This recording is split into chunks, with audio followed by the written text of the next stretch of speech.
हरे कृष्णा। ओम नमः शिवाय। जय श्री हरि। आज के वीडियो में आप सुनेंगे फाल्गुन मास महात्म्य की अध्याय 14 की कथा। नारद जी कहते हैं, अर्जुन, कुंती नंदन, भगवान वासुदेव की स्थापना के पश्चात मैंने पुनः मनुष्यों पर कृपा करने की इच्छा से प्रत्यक्ष देवता भगवान सूर्य को इस तीर्थ में लाने का विचार किया। भगवान सूर्य समस्त प्राणियों के उद्गम स्थान है। विश्वलोक और परलोक में भी सबका अभय उदय करते हैं। श्री सूर्यदेव संपूर्ण विश्व के आधार माने गए हैं। जो भक्ति पूर्वक भगवान सूर्य का प्रतिदिन स्मरण, कीर्तन और पूजन करते हैं, वे निस्संदेह कृतार्थ हो जाते हैं। जिसने इस संसार में जन्म लेकर सहस्रों किरणों वाले देवेश्वर भगवान सूर्य का पूजन नहीं किया, उसने अपने आत्मा से ही द्रोह किया है। जो सदा भगवान सूर्य की भक्ति में तत्पर और सर्वदा उन्हीं में मन लगाए रहने वाले हैं, जो सदा सूर्य का ही स्मरण किया करते हैं, वे कभी दुख के भागी नहीं होते हैं। भगवान भास्कर की भक्ति दुर्लभ है, उनका पूजन दुर्लभ है, उनके लिए दान देने का सौभाग्य दुर्लभ है तथा उनकी प्रसन्नता के लिए होम करना तो और भी दुर्लभ है। जिसकी जिह्वा के अग्रभाग में नमस्कार आदि से युक्त रवि ये दो अक्षर विराजते हैं, उसका जीवन सफल है।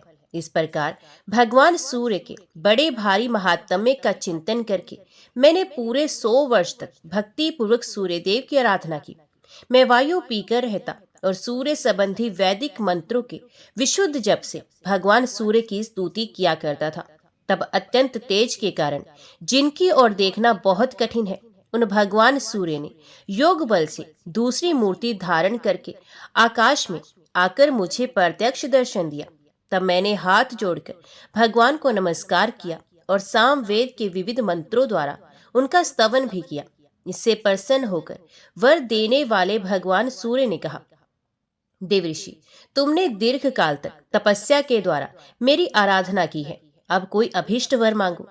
उनके ऐसा कहने पर मैं हाथ जोड़कर बोला, भगवान, यदि आप मुझ पर प्रसन्न हैं और मुझे वर देना उचित समझते हैं, तो आपकी जो काम रूपणी कला है, पूर्व काल में राजा राजवर्धन ने जिसकी आराधना की थी, उसी कला के द्वारा आप सदा हमारी रक्षा करते रहें।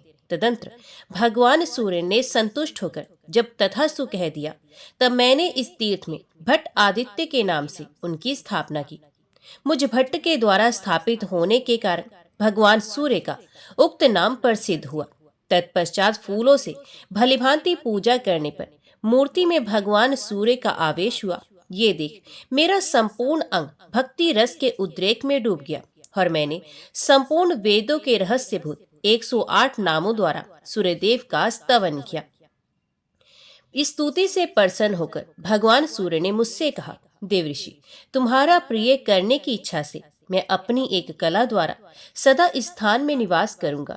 जो मनुष्य भक्ति पूर्वक यहाँ मुझ भट्ट आदित्य की पूजा करेगा, वह काम रूपधारी साक्षात मुझ सहस्त्रांशु के पूजन से प्राप्त होने वाले फल को पालेगा। जो मनुष्य मेरे उद्देश्य से यहाँ थोड़ा या अधिक दान करेगा, उसे मैं सहर्ष स्वीकार करूंगा और उसका पुण्य अक्षय होगा। जो मानव रविवार को अथवा षष्ठी या सप्तमी तिथि को लाल कमल, कलहार, केसर, कनेर तथा 100 पत्तों वाले महाकमल के पुष्पों से यहाँ मेरी पूजा करेंगे, वे जिन जिन कामनाओं के लिए प्रार्थना करेंगे, उन सबको निश्चय ही प्राप्त कर लेंगे। भक्ति पूर्वक मेरा दर्शन करने से रोग और दरिद्रता का नाश होगा। प्रतिदिन मुझे प्रणाम करने से स्वर्ग की तथा नित्य प्रति मेरी स्तुति करने से मोक्ष की प्राप्ति होगी। नारद जी कहते हैं, अर्जुन, अब बहुदक स्थान की एक अद्भुत कथा को सुनो। काम रूप में जो बहुदक नामक कुंड है, वह इस तीर्थ में आकर भली भांति प्रकट हुआ है, इसलिए उसे बहुदक कहा गया। महात्मा कपिल ने बहुत वर्षों तक तपस्या करके यहाँ एक बहुत सुंदर शिवलिंग की स्थापना की है, जो कपिलेश्वर के नाम से प्रसिद्ध है। अर्जुन, नंदभद्र नाम के एक वणिक थे, जो तीनों समय बड़े आदर के साथ कपिलेश्वर लिंग की पूजा किया करते थे। ये साक्षात दूसरे धर्मराज की भांति समस्त धर्मों के विशेषज्ञ थे। धर्मों के विषय में जो कुछ कहा गया है, उसमें कोई भी ऐसी बात नहीं थी जो नंदभद्र को ज्ञात न हो। वे सबके सुहृद थे और सदा सभी के हित साधन में संलग्न रहते थे। उन्होंने मन, वाणी और क्रिया द्वारा इस परोपकार धर्म का ही आश्रय ले रखा था। संसार में ऐसा कोई धर्म ना तो प्रकट हुआ है, ना होने वाला है, जो सब अवस्थाओं में सर्वथा निर्दोष हो। इस निश्चय पर पहुंचे हुए नंदभद्र ने इस विशाल धर्म समुद्र का सब ओर से मंथन करके जो सार तत्व ग्रहण किया था, उसे बताता हूँ, सुनो। नंदभद्र जीविका के लिए वाणिज्य को ही श्रेष्ठ मानते थे और उसी को अपनाए हुए थे। उन्होंने थोड़े से काठ और घास फूस से अपने रहने के लिए घर बना रखा था और सब लोगों की भलाई के लिए वे थोड़ा सा ही लाभ लेकर व्यापार करते थे। उनके क्रय विक्रय की वस्तुओं में मदिरा सर्वथा वर्जित थी। उनके यहाँ ग्राहकों के साथ भेदभाव नहीं किया जाता था। झूठ और कपट का तो वहां नाम भी नहीं था। वस्तुओं के आदान प्रदान में वे सबके साथ समतापूर्ण बर्ताव करते थे। बिना छल कपट के दूसरों से खरीद की वस्तु लेकर उसे बिना किसी धोखाधड़ी के वे सब लोगों के हाथ बेचते थे। यही उनका श्रेष्ठ वर्त था। कुछ लोग यज्ञ की प्रशंसा करते हैं, परंतु नंदभद्र ऐसा नहीं मानते थे। उन्होंने यज्ञ में आए हुए कुछ दोषों को लक्ष्य करके ही ऐसी धारणा बनाई थी। तथापि वे श्रद्धा पूर्वक देव पूजन, नमस्कार, स्तुति, नैवेद्य निवेदन आदि यज्ञ की सारभूत बातों का सदा ही पालन किया था। कोई कोई संन्यास की प्रशंसा करते हैं, परंतु नंदभद्र उनसे भी सहमत नहीं थे। उनका कहना था कि जो विषयों का बाहर से त्याग करके मन के द्वारा पुनः उनको ग्रहण करता है, वे गृहस्थ और सन्यास अथवा एहलोक और परलोक दोनों ओर से भ्रष्ट होकर फटे हुए बादल की भांति नष्ट हो जाता है। सन्यास का जो सारभूत उत्तम तत्व है, उसका आदर तो नंदभद्र भी करते थे। वे किसी के कर्मों की निंदा या प्रशंसा नहीं करते थे। अनेक भिन्न भिन्न मार्गों में स्थित हुए लोगों को चंद्रमा की भांति तटस्थ देखकर लीला पूर्वक देखते थे। किसी के साथ न उनका द्वेष था, न राग, न अनुरोध था, न विरोध। पत्थर और स्वर्ण को वे समान समझते थे तथा अपनी निंदा और स्तुति में भी समान भाव रखते थे। वे स्वभाव से ही धीर थे, संपूर्ण भूतों से निर्भय रहते थे। अपनी आकृति ऐसे बनाए रखते थे मानो अंधे और बहरे हों। कर्मों के फल की उन्हें कोई आकांक्षा नहीं थी, अतः वे कर्म उनके लिए भगवान सदाशिव की आराधना बन जाता था। इसी कारण वे धर्म का अनुष्ठान तो चाहते और करते थे, परंतु उसमें कोई लोभ नहीं रखते थे। नंदभद्र ने भली भांति विचार करके इसी को मोक्ष के सार रूप से ग्रहण किया था। कुछ लोग खेती की प्रशंसा करते हैं, परंतु नंदभद्र ने उसके भी सार भाग को ही अपनाया था। 8 बैलों से जुड़ा हुआ एक हल होना चाहिए और खेती की आयु में 30वें भाग का त्याग करना चाहिए। उसे धर्म के कार्य में लगा देना चाहिए। बूढ़े पशुओं का भी स्वयं ही पालन पोषण करना चाहिए। जो ऐसा करे वही श्रेष्ठ किसान है। नंदभद्र ने इसी को खेती का सार मानकर इसका आदर भी किया था। उनके मत से प्रतिदिन अपनी शक्ति के अनुसार देवताओं, पितरों, मनुष्यों, ब्राह्मणों तथा पशु पक्षी, कीट पतंग आदि भूतों के लिए अन्न देना चाहिए।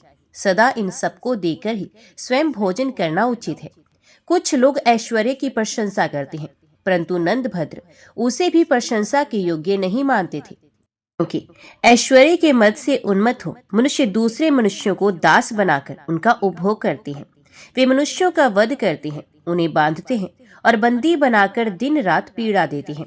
ऐश्वर्यशाली पुरुष अपने को अजर अमर समझकर दूसरों के साथ दुर्व्यवहार करते हैं। उन पर ऐश्वर्य का मत तो होता ही है, मदिरा पान के मत से भी वे अत्यंत मतवाले हो उठते हैं। वास्तव में जो धन के मत से उन्मत्त होता है, वे पतित होकर विवेक खो बैठता है। अतः संपूर्ण भूतों को अपना स्वरूप मानकर उनके प्रति अपने ही जैसा बर्ताव करना चाहिए। जिसकी सर्वत्र आत्मदृष्टि है, वह ऐश्वर्य से मतवाला नहीं होता।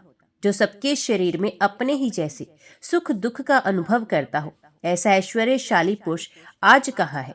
इसलिए नंदभद्र ने ऐश्वर्य का जो सार ग्रहण किया था, वे भी सुनो।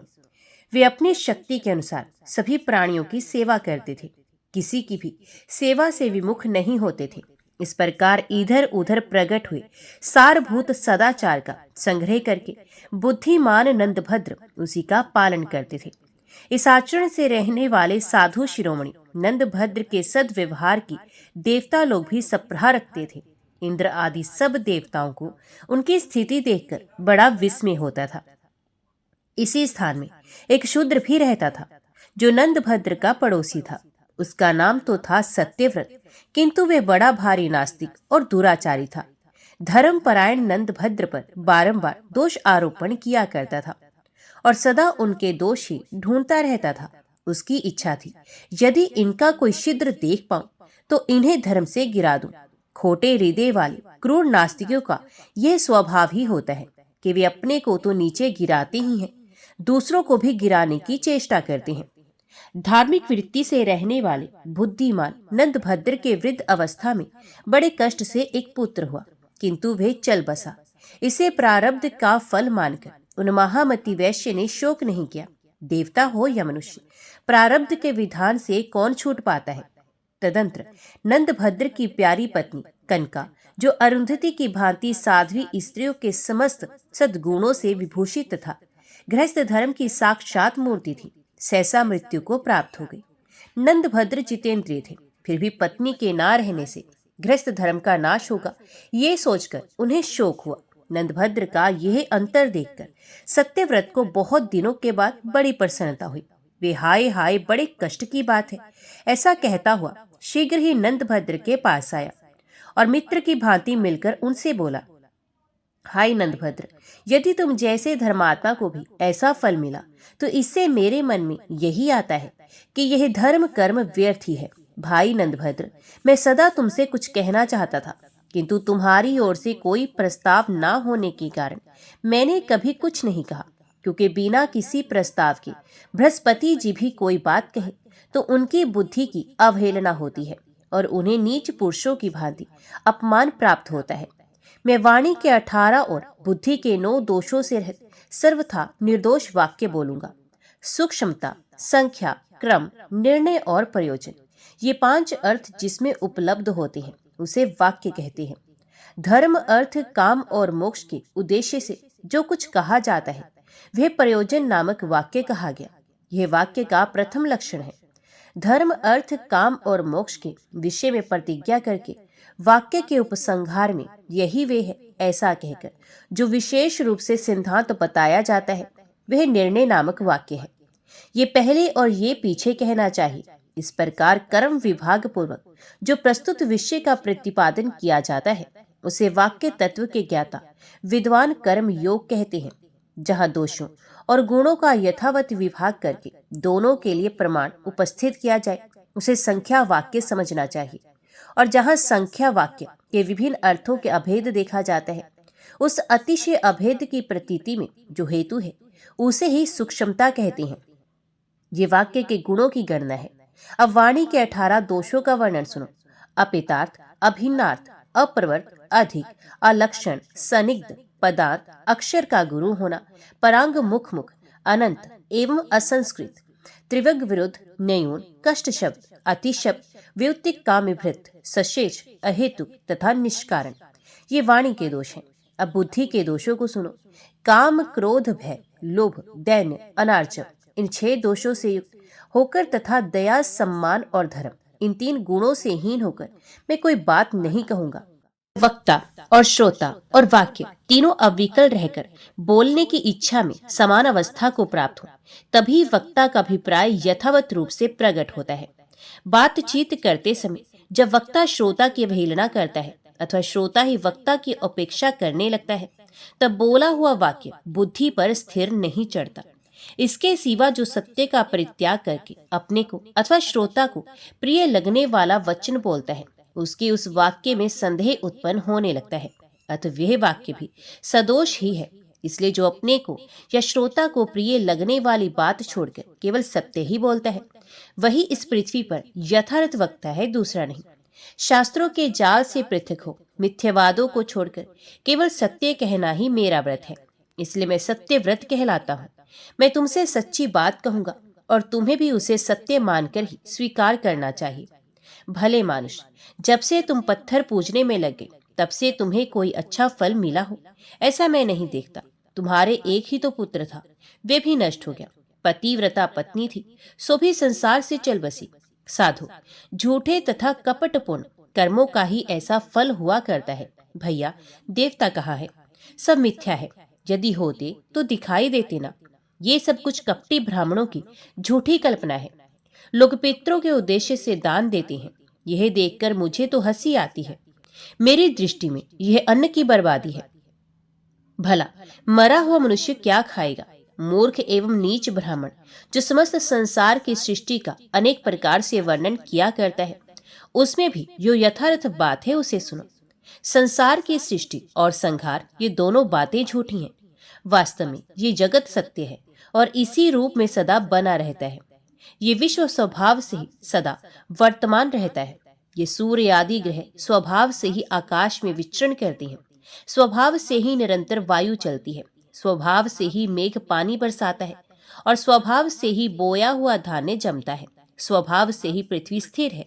स्वभाव से ही नदियां बहती हैं। स्वभाव से ही पर्वत अविचल भाव से सुशोभित है और स्वभाव से ही समुद्र अपनी मर्यादा में स्थित है। स्वभाव से ही गर्भवती स्त्री पुत्र पैदा करती है। स्वभाव से ही ये बहुतेरे जीव उत्पन्न होती हैं।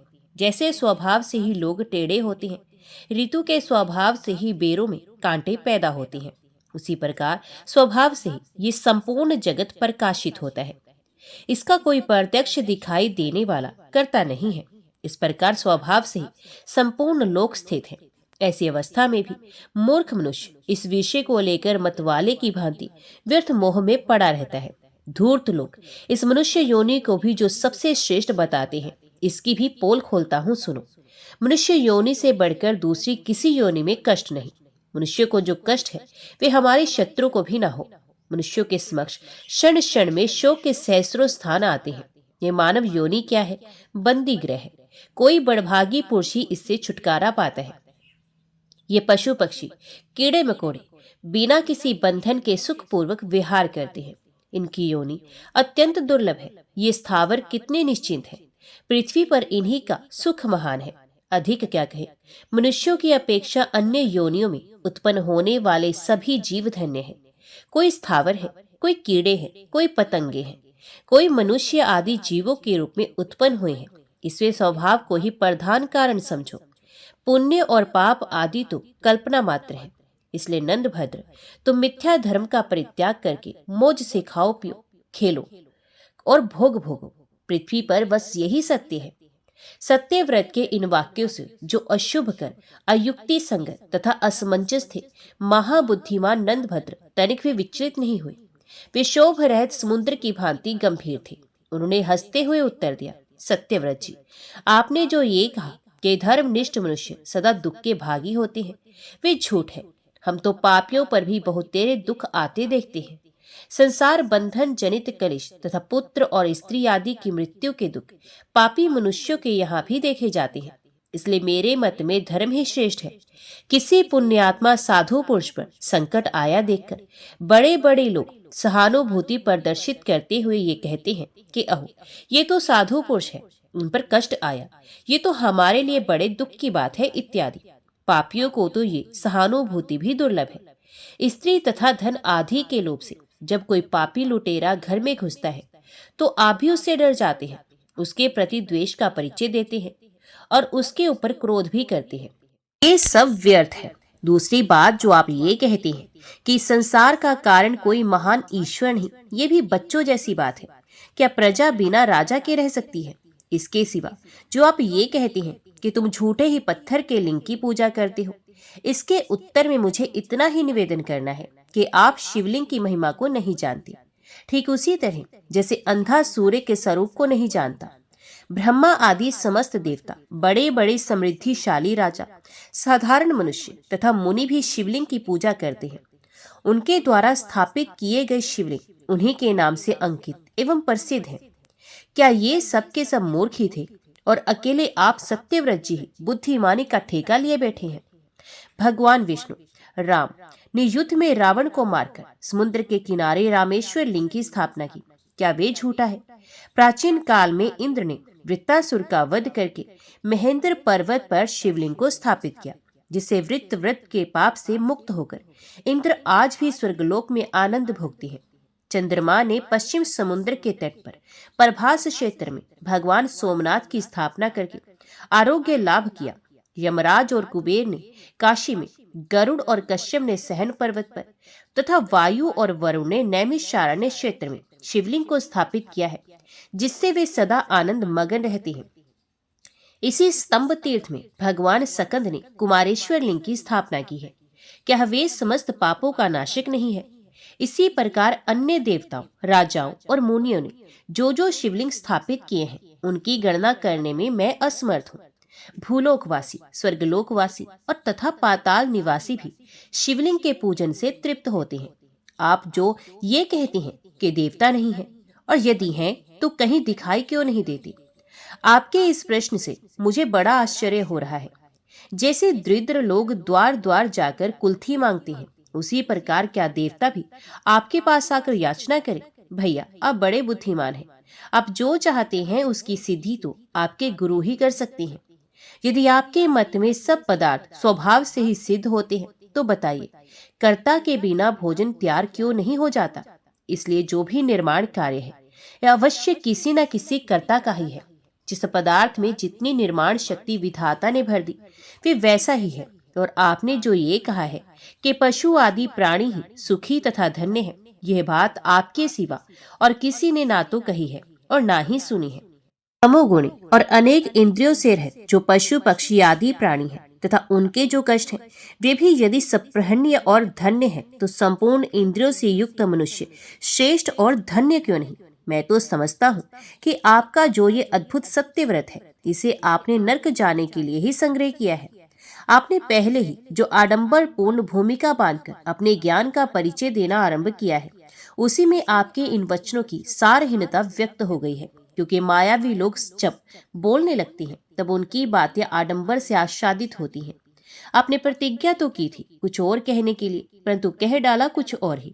इसमें आपका कोई दोष नहीं, सब दोष मेरा ही है जो मैं आपकी बात सुनता हूँ। नास्तिक, सर्प और विष, इनका तो ये गुण ही है कि दूसरों को मोहित करते हैं। प्रतिदिन साधु पुरुषों का संग करना धर्म का कारण है। इसलिए विद्वान, वृद्ध, शुद्ध भाव वाले, तपस्वी तथा शांति प्रायण संत महात्माओं के साथ संपर्क स्थापित करना चाहिए। नीच, अज्ञानी तथा आत्मज्ञान से रहित पुरुषों का संग नहीं करना चाहिए। जिनके कुल, विद्या और कर्म तीनों शुद्ध हों और जिन्हें शास्त्र का ज्ञान हो, ऐसे पुरुषों का विशेष रूप से सेवन करना चाहिए। दुष्ट पुरुषों के दर्शन, स्पर्श, वार्तालाप, एक आसन पर बैठने तथा एक साथ भोजन करने से धार्मिक आचार नष्ट होते हैं और मनुष्य को सिद्धि नहीं मिलती। नीचों के संग से पुरुषों की बुद्धि नष्ट होती है। मध्यम श्रेणी के लोगों के साथ उठने बैठने से बुद्धि मध्यम स्थिति को प्राप्त होती है और श्रेष्ठ पुरुषों के साथ समागम होने से बुद्धि श्रेष्ठ हो जाती है।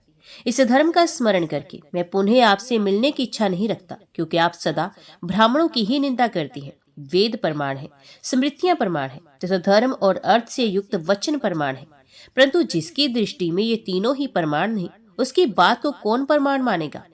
महात्मा नंदभद्र सत्यव्रत से ऐसा कहकर उसी समय सहसा घर से निकल पड़े और भगवान भट्ट आदित्य के परम पावन बहुदक तीर्थ में जा पहुंचे।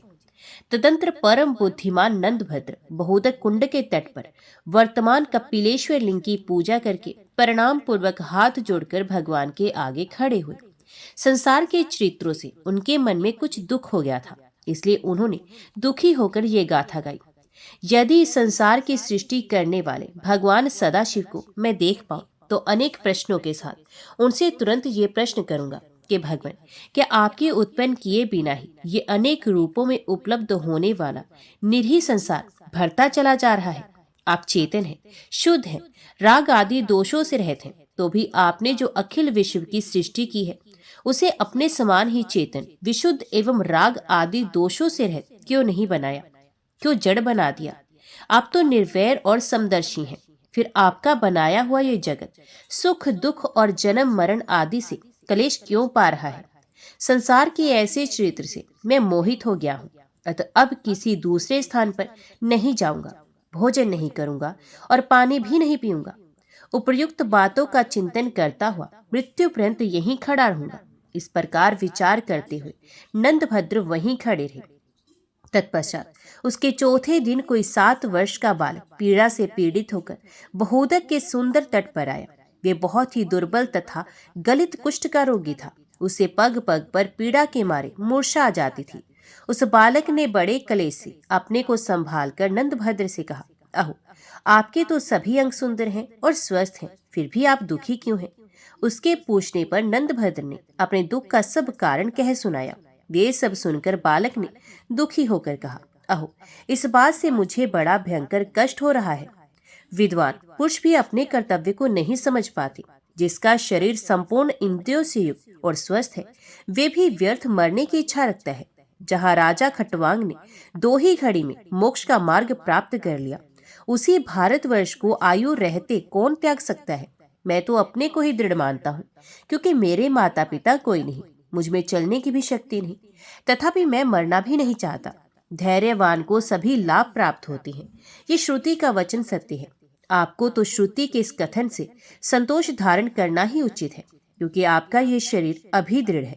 यदि मेरा भी शरीर किसी प्रकार निरोग हो जाए, तो मैं एक एक क्षण में ये सत्य क्रम करूं, जिसको एक एक युग में भोगा जा सकता है। इंद्रियां जिसके वश में हो और शरीर जिसका दृढ़ हो, वे भी यदि साधन के सिवा और किसी वस्तु की इच्छा करे, तो उससे बढ़कर मूर्ख कौन हो सकता है? मूर्ख मनुष्य को ही प्रतिदिन शोक के सहस्रों और हर्ष के सैकड़ों स्थान प्राप्त होते हैं, विद्वान पुरुष को नहीं, जो ज्ञान के विरुद्ध हो, जिनमें नाना प्रकार के विनाशकारी विघ्न प्राप्त हो, तथा जो मूल का ही उच्छेद कर डालने वाला हो। ऐसे कर्मों में आप जैसे बुद्धिमान पुरुषों की आसक्ति नहीं होती। 8 अंगों वाली जिस बुद्धि को संपूर्ण श्रेय की सिद्धि करने वाली बताया गया है, वह वेदों और स्मृतियों के अनुकूल चलने वाली निर्मल बुद्धि आपके भीतर मौजूद है। इसलिए आप जैसे लोग दुर्गम संकटों में तथा स्वजनों की विपत्तियों में भी शारीरिक और मानसिक दुखों से पीड़ित नहीं होते। पंडितों किसी बुद्धि वाले विवेकी मनुष्य प्राप्त होने योग्य वस्तु की भी अभिलाषा नहीं करते, नष्ट हुई वस्तु के लिए शोक करना नहीं चाहते तथा आपत्तियों में मोहित नहीं होते। संपूर्ण जगत मानसिक और शारीरिक दुखों से पीड़ित है। उन दोनों प्रकार के दुखों की शांति का उपाय विस्तार पूर्वक और संक्षेप से भी सुनिए। रोग, अनिष्ट वस्तु की प्राप्ति, परिश्रम तथा अभिष्ट वस्तु के वियोग, इन 4 कारणों से शारीरिक और मानसिक दुख उत्पन्न होते हैं। अप्रिय का संयोग, प्रिय का वियोग, ये 2 प्रकार का मानसिक महाकष्ट बताया गया। इस प्रकार यहाँ शारीरिक और मानसिक दोनों प्रकार का दुख बताया गया। जैसे लोह पिंड के तप जाने से उस पर रखा हुआ घड़े का जल भी गर्म हो जाता है, उसी प्रकार मानसिक दुख से शरीर को भी संताप होता है। अतिशीघ्र ही औषधि आदि के द्वारा उचित प्रतिकार करने से व्याधि अर्थात शारीरिक दुख का और सर्वथा परित्याग करने से आदि अर्थात मानसिक दुख का शमन होता है। इन 2 क्रिया योगों से व्याधि और आदि की शांति बताएगी। इसलिए जैसे जल से आग को बुझाया जाता है, उसी प्रकार ज्ञान से मानसिक दुख को शांत करे। मानसिक दुख के शांत होने पर मनुष्य का शारीरिक दुख भी शांत हो जाता है। मन के दुख की जड़ है स्नेह। स्नेह से प्राणी आसक्त होता है और दुख पाता है। स्नेह से दुख और स्नेह से ही भय उत्पन्न होता है। शोक, हर्ष तथा आयास सब कुछ स्नेह से ही होता है। स्नेह से इंद्रियाग तथा विषय राग का जन्म हुआ है। ये दोनों ही श्रेय के विरोधी हैं। इनमें पहला अर्थात इंद्रिय राग भारी माना गया, इसलिए जो स्नेह या आसक्ति का त्यागी, निर्वैर तथा निष्प्रग्रह होता है, कभी दुखी नहीं होता। जो त्यागी नहीं है, ये संसार में बार बार जन्म मृत्यु को प्राप्त होता है। इस कारण मित्रों से तथा धन संग्रह से होने वाले स्नेह में कभी लिप्त नहीं हो और अपने शरीर के प्रति होने वाले स्नेह का ज्ञान द्वारा निवारण करें।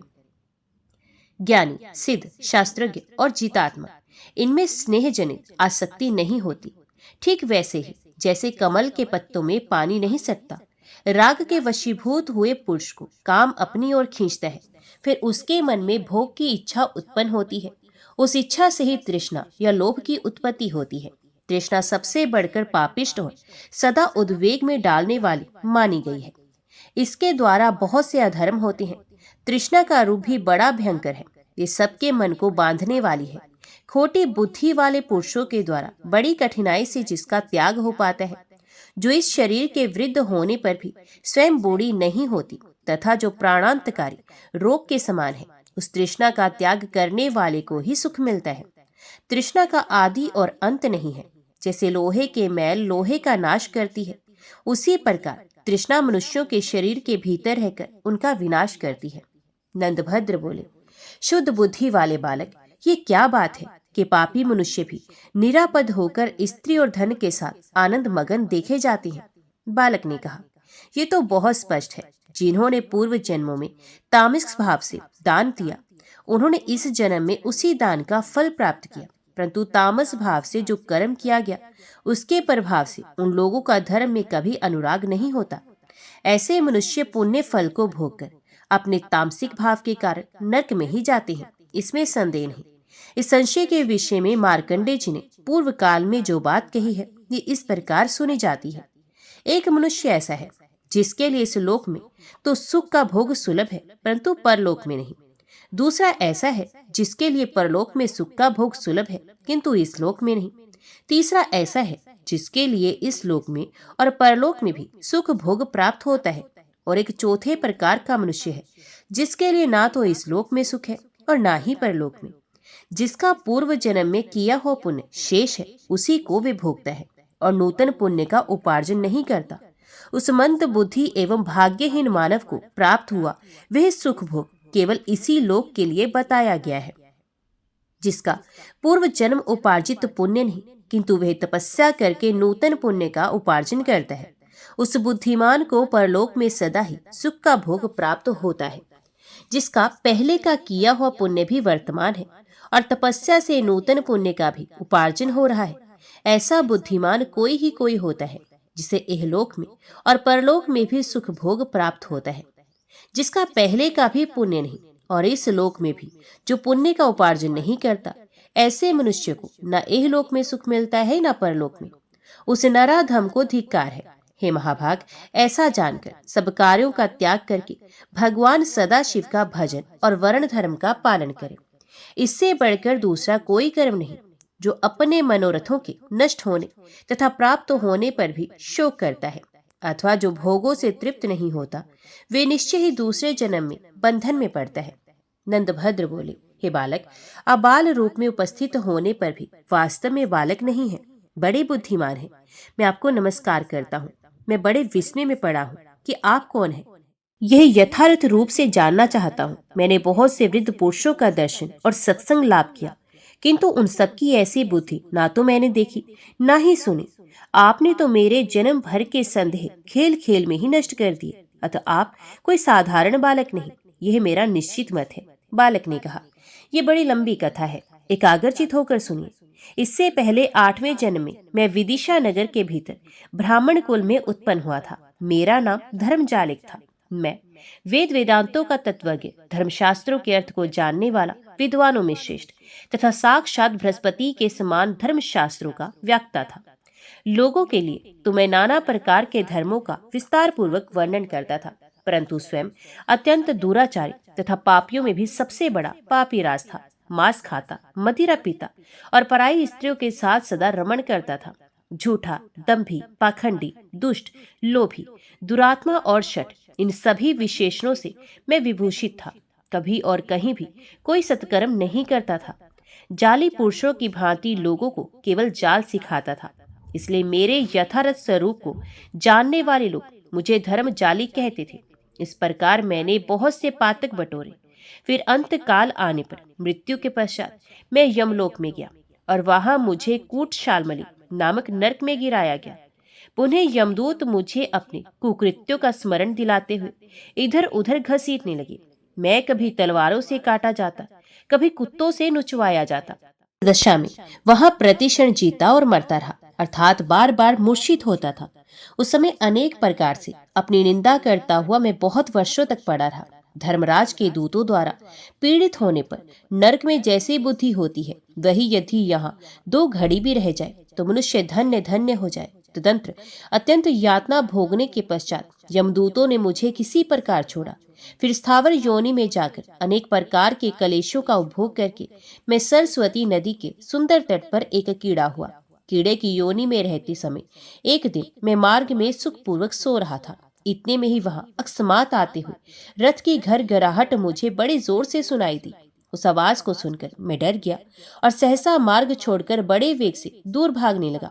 इसी बीच में इच्छा अनुसार घूमते हुए भगवान वेद व्यास उधर से आ निकले। मुनिवर व्यास ने वहां उस अवस्था में पड़े हुए मुझे कृपा पूर्वक देखा। ब्राह्मण जन्म से मैंने सब लोगों को जो नाना प्रकार के धर्मों का उपदेश किया था, उसी के प्रभाव से उस कीट जन्म में मुझे व्यास जी का संग प्राप्त हुआ। वे सब जीवों की भाषा जानते हैं। उन्होंने कीड़े की भाषा में मुझसे कहा, ओ कीट, क्यों इस प्रकार भागा जा रहा है? इसलिए मृत्यु से इतना डरता है? अहो, मनुष्य को यदि मृत्यु से भय हो तो उचित हो सकता है। तू तो कीट है, तुझे इस शरीर के छूटने का इतना भय क्यों है? व्यास जी के ऐसा कहने पर पूर्व पुण्य के प्रभाव से मेरी भी बुद्धि जागृत हुई।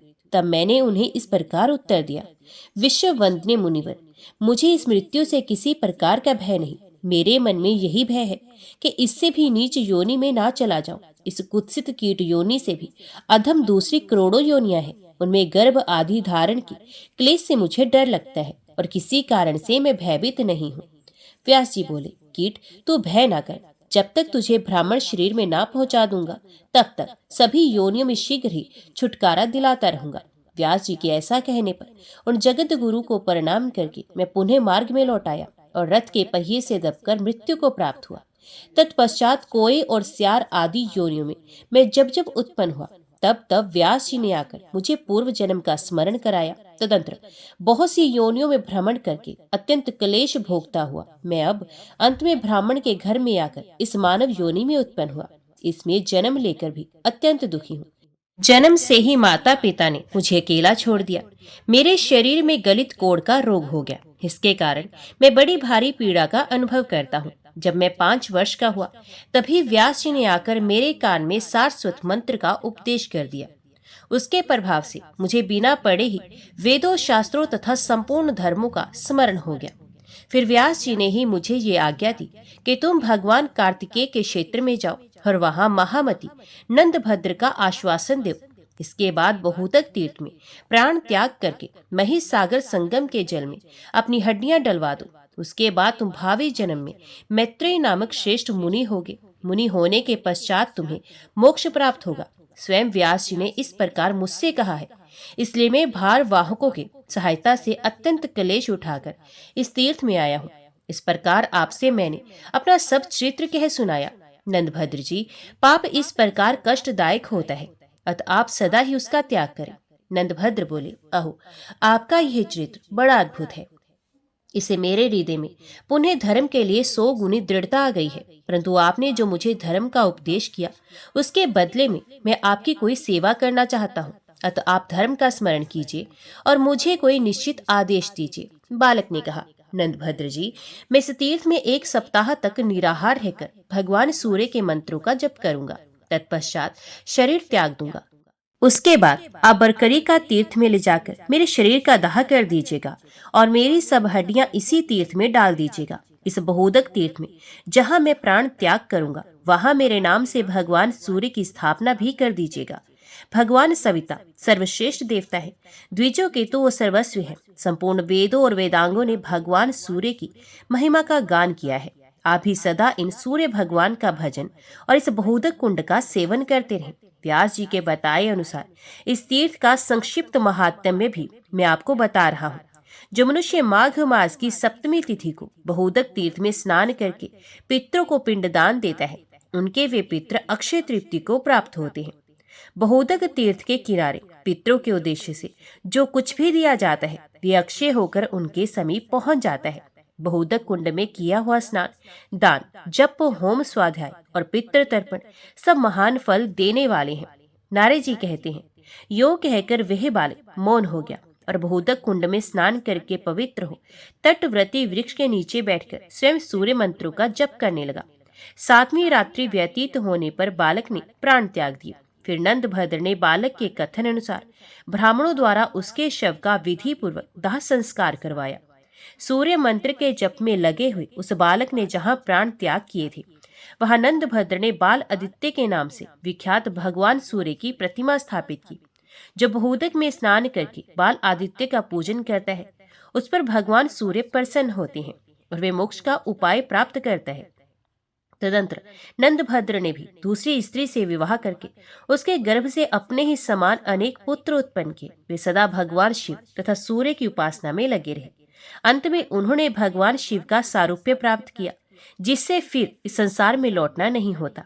इस प्रकार ये महाकुंड बहुदक के नाम से विख्यात हुआ। जो श्रद्धा पूर्वक इस तीर्थ के महात्म्य को सुनता है, उस पर भगवान सूर्य प्रसन्न होते हैं तथा वे अपने हृदय में मोक्ष का चिंतन करते हुए भवसागर से मुक्त हो जाता है।